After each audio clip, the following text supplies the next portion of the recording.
Namaskar, welcome to Module 3 of Building Back Business from Crisis. Have you prepared a plan and cleaned up the workplace? Then it's time to get your business rolling again, particularly for those business areas where you were already doing well in the past.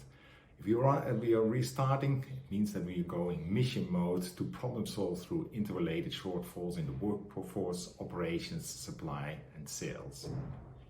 Let us start with the workforce. We have to rebuild productive teams for key business process and operations. There are some challenges which we can foresee. Is the workforce is concerned about their health and future employment. How do we observe social distances?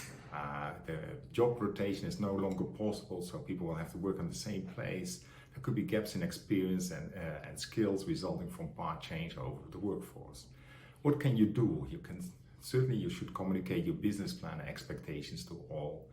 Assign an experienced staff to lead on core positions and core functions, and a team of new workers with experienced workers in a kind of a buddy system. And update and practice standard operating procedures, and provide also quick feedback through frequent team meetings, and seek and reward also suggestions. Keep in mind that the motivated and productive teams are based on trust and mutual respect, and enabled by effective two-way communication. Of course, there is this caution here, because we have to communicate and collaborate at a safe distance. So no sitting or standing close together, but work at 5-6 feet distance from each other. When we go to production, we have to adapt and optimize the production processes for the new reality and requirements. We suggest to work on the issue of practice 5S, so optimize workflows and workstations for new distancing requirement and possible changes. So 5S is the Japanese approach of sorting out, systematic arrangement, shining, standardization, and self-discipline. Particularly look at the systematic arrangement and standardization again. Of course, this is also an opportunity to look at resource efficiency. Can we eliminate the inefficient use of materials, energy, and water? So by switching off things that are not in use, lights, motors, fans, conveyor belts, etc. Can we look at zeroing out all leaks of water, steam, compressed air? Can we recover some of the scrap materials for reuse? And if something is to be substituted, lights or so, do substitute with something which is efficient. Then we have to work also with suppliers to debottleneck your supply chain. So challenges that might arise is that suppliers are not operating because they have closed down, or they are still in lockdown, or they have a shortage of personnel, materials, or finance, or otherwise the current suppliers may impose price hikes or change their delivery and payment terms, or suppliers are unable to reach, particularly in international, interstate, or they have insufficient worker capital to pay for supplies. What you can do is to reach out to support suppliers to get them back into business. Know where your suppliers are and how you can help them to come back into business. Identify and work with alternative suppliers for what you need.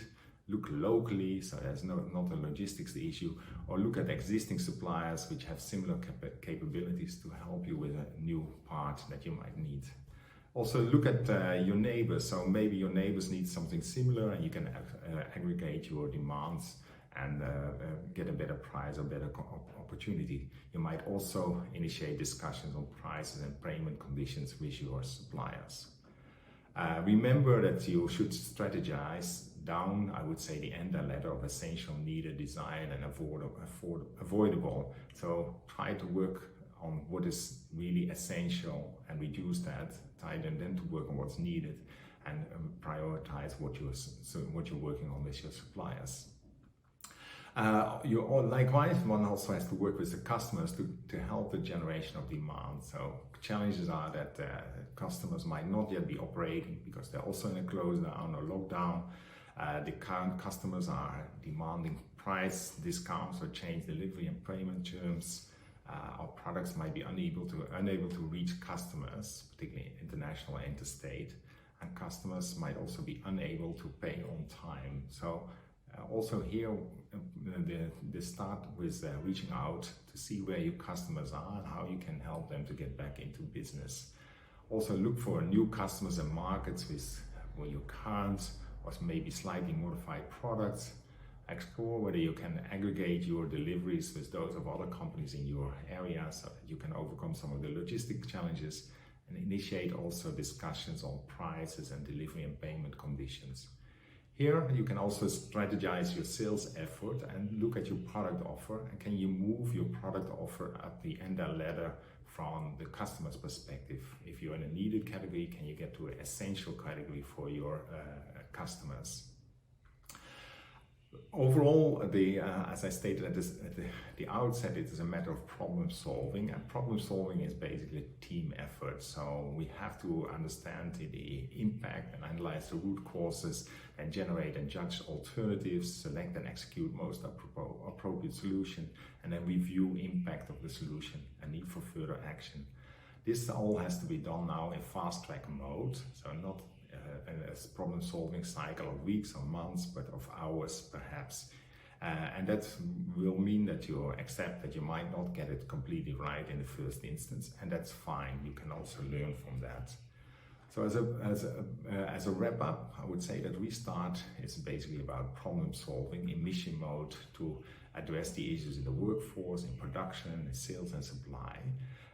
We encourage you to look at the resource materials for further tips and hints, and of course also your comments and suggestions are most welcome.